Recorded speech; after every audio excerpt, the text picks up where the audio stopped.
दोस्तों UP DElEd online admission form 2023 दोस्त आप सभी के लगातार कमेंट आ रहे हैं। आपको पता है काउंसलिंग शेड्यूल के अनुसार आज 1 से 20,000 रैंक तक के अभ्यर्थियों का जो कॉलेज अलॉटमेंट लेटर या कहा जाए सीट अलॉटमेंट लेटर है वो आज पीएनपी की तरफ से जारी किया जाना है, लेकिन आपकी घड़ी में लगभग 1 बज रहे हैं, अभी तक आपका जो है सीट अलॉटमेंट रिजल्ट है वो नहीं घोषित हुआ है। तो बिल्कुल इसके पहले हमने आपको बताया है कि आपका जो सीट अलॉटमेंट रिजल्ट है वो कब घोषित होगा। नीचे कुछ आपके कंफ्यूजन्स आ रहे हैं जो कि मैंने बोर्ड पर लिख रखा है। यहां देख पा रहे हैं 1 से 20,000 रैंक तक सीट अलॉटमेंट रिजल्ट आज जिन्हें कोई कॉलेज नहीं मिला वे क्या करें। जाहिर सी बात है परिस्थिति कुछ ऐसी नजर आ रही है, चूंकि आपको पता है मैंने इसके पहले वाले वीडियो में ये चीजें आपको बताया था कि 1 से 20,000 रैंक तक की काउंसलिंग प्रक्रिया आपकी चलाई जा रही है, लेकिन उस 1 से 20,000 तक की रैंक में महज 11,000 लोगों ने जो है कॉलेज का विकल्प चुना है। ऐसे में तमाम समस्याएं उठ रही हैं आपके बीच में कि आखिरकार ये कैसे हो रहा है।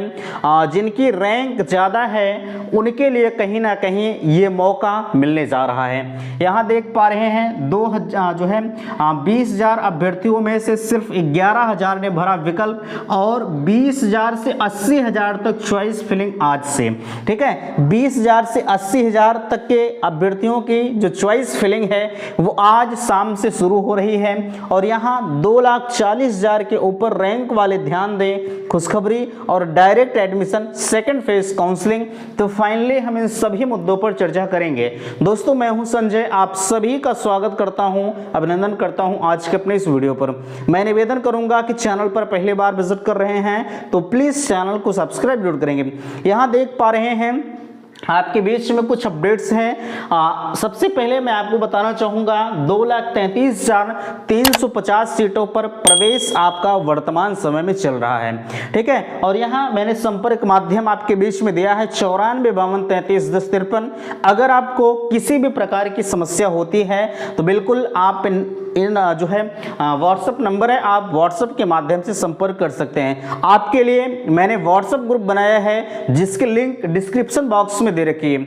अगर आपको ग्रुप ज्वाइन करना है तो आप ग्रुप को ज्वाइन कर सकते हैं। डिस्क्रिप्शन बॉक्स को ओपन करें, वहां पर ग्रुप की लिंक पड़ी हुई है। आपको मैं बताना चाहूंगा कल मॉर्निंग में 8 बजे, ठीक है, सुबह जो है 8 बजे, ठीक है, सुबह 8 बजे मैं आपके बीच में लाइव रहूंगा। अगर आपको जो है लाइव में जुड़ना है तो बिल्कुल आप जो है कल के लिए तैयार हो जाइएगा, ठीक है। जितने भी कंफ्यूजन्स आप सभी के लिए रहेंगे, सारे कंफ्यूजन्स को उस लाइव वीडियो के माध्यम से जो है फिर से एक उचित समाधान किया जाएगा, ठीक है। याद रखिएगा कल सुबह 8 बजे, ठीक है। कब? कल सुबह 8 बजे यानी 22 तारीख को। चलिए यहाँ हम आपके बीच में एक एक चीजों पर आपके कंफ्यूजन्स को दूर करते हैं। यहाँ 1 से 20,000 रैंक तक सीट अलॉटमेंट रिजल्ट का आप इंतजार कर रहे हैं, ठीक है।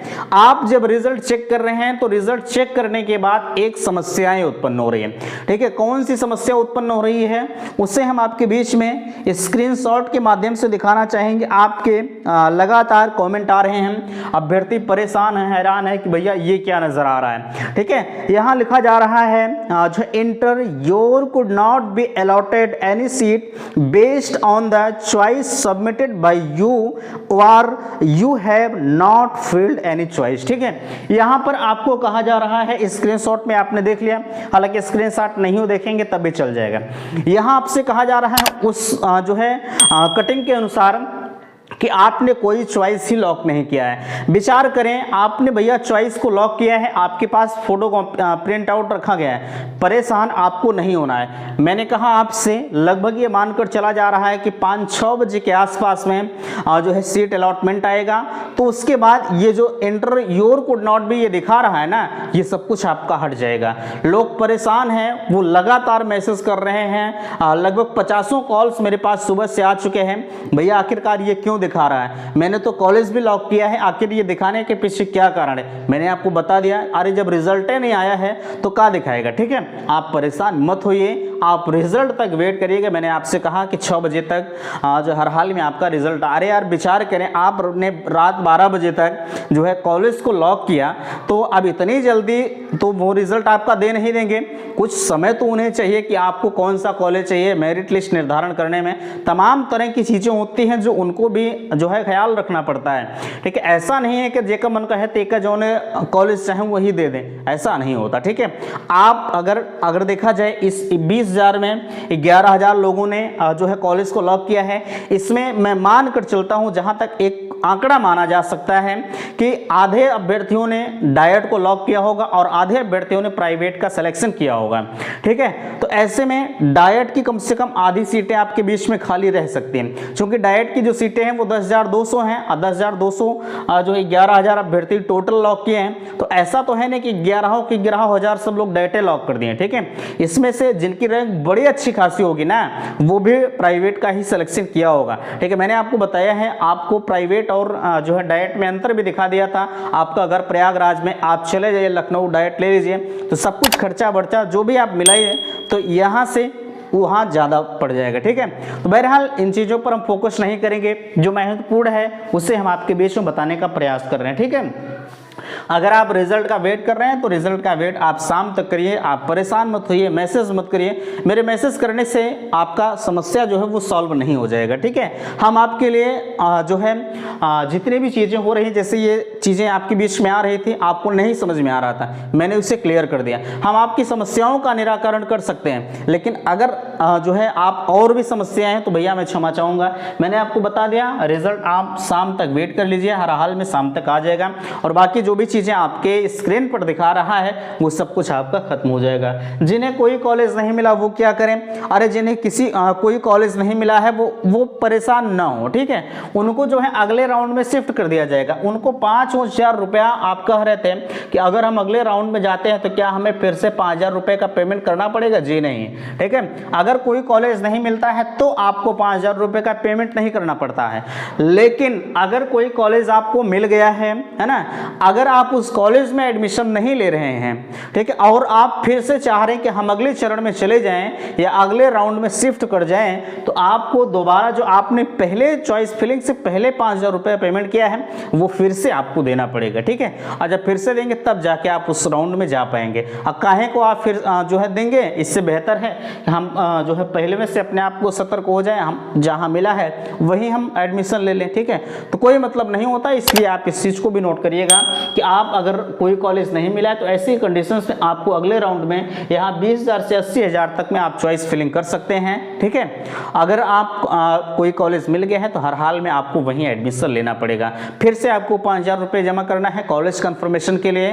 ठीक है, जब 5,000 रुपये जमा करेंगे तो वही आपका कॉलेज अलॉटमेंट, अभी तो ये सीट अलॉटमेंट रिजल्ट है, आपका कॉलेज अलॉटमेंट लेटर निकल कर आ जाएगा। ठीक है, तब आपका ये कंफर्म हो जाएगा कि नहीं आपको वही जो है कॉलेज मिल गया है। यहाँ देखिए 20,000 अभ्यर्थियों में सिर्फ 11,000 ने भरा विकल्प। मैंने आपको बताया, अभी उस अपडेट को भी आपने देखा कि महज 20,000 में 11,000 लोगों ने जो है चॉइस फिलिंग को लॉक किया है। तो ऐसे में बड़ी संख्या में सीटें खाली रहने के अनुमान लगाए जा रहे हैं। ठीक है, अच्छा, मैंने आपको पहले भी बता दिया है कि पहले चरण में कम से कम 50,000 सीटें खाली रहेंगी। अब आज की ये चीज़ों को देखने के अनुसार ऐसा लग रहा है कि करीब लाखों सीटें खाली जा सकती हैं, जिसके पीछे वजह यह है कि लोग प्राइवेट से नहीं करना चाह रहे हैं। जो बीएड वाले हैं, है ना, बीएड वालों की संख्या इसमें ज़्यादा है। जो बीएड वाले हैं उनकी प्रबल इच्छा है कि हम जो है डीएलएड जो है प्राइवेट जो है, जैसे बीएड आपने कर रखा है तो आप सोच रहे हैं कि मैं डाइट से करूँ, क्योंकि फीसें कम लगती हैं, स्कॉलरशिप भी आने के चांसेस थोड़े से कम हैं उनके, तो यही सब ये सीट को ड्रॉप कर रहे हैं। ठीक है, बहरहाल मैं ये नहीं कह रहा हूँ कि सिर्फ बीएड वाले ही ड्रॉप कर रहे हैं, और भी अभ्यर्थी हैं।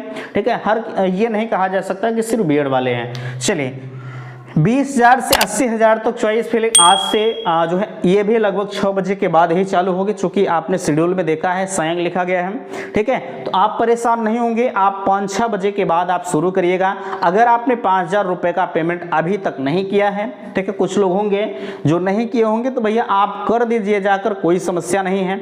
आप पेमेंट करिए, काउंसलिंग कराइए। आज जो लोग 15 तारीख से कर दिए हैं वो तो वो मेरे समझ से परे थे। ठीक है, मैंने आपको बताया था यार, जब आपकी काउंसलिंग लगी है आप तब जाइएगा, तुरंत पेमेंट करिएगा, तुरंत आप काउंसलिंग कराइएगा, 1 घंटे में सब कुछ प्रोसेस आपका समाप्त। नहीं तो उनके दिमाग में चल रहा था कि चलिए पहले हम 5,000 रुपया दे देते हैं, उसके बाद जब काउंसलिंग होगी तब कराएंगे, ठीक है, तो कोई फ़ायदा नहीं है। बहरहाल अगर एक बार आपने जमा कर दिए तो दोबारा आपको नहीं जमा करना है, लेकिन आप दो बार समय काहे को बर्बाद करेंगे, ठीक है। बहरहाल ये चीज़ें आप समझ गए होंगे। यहाँ 2,40,000 के ऊपर जिनकी भी रैंक है, अभी तक ये चीज़ें आ रही थी, सब लोग आपको बता रहे थे कि अब की बार जिनकी रैंक 3 लाख के ऊपर है उनको कॉलेज मिलना थोड़ा सा मुश्किल है। वो चीज़ें मैं ही खुद बता रहा था, ऐसा नहीं था, ठीक है, मैं कहीं अलग से नहीं हूँ। जो चीज़ें यार फैक्ट है, मैं अपनी बड़ाई स्वयं नहीं करना चाहता, है ना। मैं भी आपको कह रहा था कि जिनकी रैंक 3 लाख के ऊपर है, हाँ इस बात को मैं कह रहा था, लेकिन फिर भी मैं ये चीज़ कह रहा था कि आप काउंसलिंग में भाग जरूर लीजिएगा। अगर आपको मौका मिलता है तो आप हाथ पर हाथ धरकर मत बैठिएगा, ठीक है। लेकिन आप जो है, मैंने आपको हमेशा हौसला बढ़ाया कि भैया आप काउंसलिंग में जरूर भाग लीजिएगा। और आज वो चीज़ें स्पष्ट हो चुकी हैं कि लगभग 70 से 80 हज़ार सीटें खाली रहने के अनुमान हैं। तो ये मानकर चला जा रहा है कि 3 लाख लगभग 39,000 लोगों ने जो है फाइनल सबमिट किया है, तो सभी को काउंसलिंग में भाग लेने का मौका मिलेगा और ये चीज़ें अटल सत्य है। और जब 70-80 हज़ार सीटें खाली रहेंगी तो वैसे भी लगभग सब लोग एडजस्ट हो जाएंगे और सीटें बच भी जाएंगी, है ना। आप ध्यान रखिएगा, जब आपका सेकंड फेज, यहाँ देखिए, हम बात करते हैं सेकंड फेज काउंसलिंग कब से होगी। सेकंड फेज काउंसलिंग की बात जब आप कर रहे थे तो सेकंड फेज काउंसलिंग के संदर्भ में अगर हम कहें आपसे, चलिए सेकंड फेज की काउंसलिंग पर हम बात कर रहे थे। देखिए सेकंड फेज काउंसलिंग का जहां तक सवाल है, जब आपकी ये फर्स्ट फेज काउंसलिंग चल रही है, फर्स्ट फेज की काउंसलिंग जब आपकी समाप्त हो जाएगी तो उसके बाद आपका सेकंड फेज कराया जाएगा। अभी तक थोड़ी सी असंभावनाएं लग रही थी कि पहले सीट भर जाएगी, चूंकि 2,40,000 लोगों को जो है इसमें एलिजिबल किया गया फर्स्ट फेज में, तो ये चीज़ें लगातार लोग कह रहे थे कि सीटें भर जाएगी, लेकिन अब सीटें भरना बड़ा मुश्किल है, ठीक है। लेकिन हाँ, लास्ट तक जाते जाते सीटें भरने के अनुमान है, फिर भी कुछ न कुछ वैकेंट चली जाएंगी। यहाँ हम बात करते हैं डायरेक्ट एडमिशन का। डायरेक्ट एडमिशन आप पूछ रहे थे, तो ध्यान रखिएगा, डायरेक्ट एडमिशन का अभी आपके प्रथम फेज जो काउंसलिंग चल रही है उसमें कोई भी जिक्र नहीं किया गया है। डायरेक्ट एडमिशन के लिए पीएनपी से एक अलग नोटिस आती है, ठीक है, उसमें ये चीज़ें जो वर्तमान समय में है उसमें इंक्लूड नहीं रहता है, वो अलग से नोटिस देते हैं और आपको बताते हैं कि फाइनली आपका डायरेक्ट एडमिशन कब होगा, आपको परेशान नहीं होना, ठीक है। चलिए, यहाँ मैंने कहा आपसे, आप कह रहे थे कि होगा या नहीं होगा, 101% आपकी बार डायरेक्ट एडमिशन होगा। आपकी बार क्या हर बार होता है, ठीक है। तो कब जो है डायरेक्ट एडमिशन होगा, लेकिन जब फर्स्ट फेज समाप्त होगा और सेकंड फेज की काउंसलिंग समाप्त होगी, यानी सबसे लास्ट चरण डायरेक्ट एडमिशन का होता है, ताकि जितने लोग इस काउंसलिंग के दौरान छूटे रहें हर किसी अभ्यर्थी का एडमिशन हो जाए, ठीक है। तो आशा करते हैं दी गई जानकारी से आप संतुष्ट हैं। प्लीज़ वीडियो को लाइक कीजिएगा, शेयर कीजिएगा और चैनल पर पहली बार विजिट किए हैं तो चैनल को सब्सक्राइब जरूर कीजिएगा। वीडियो समाप्त करते, थैंक्स, धन्यवाद।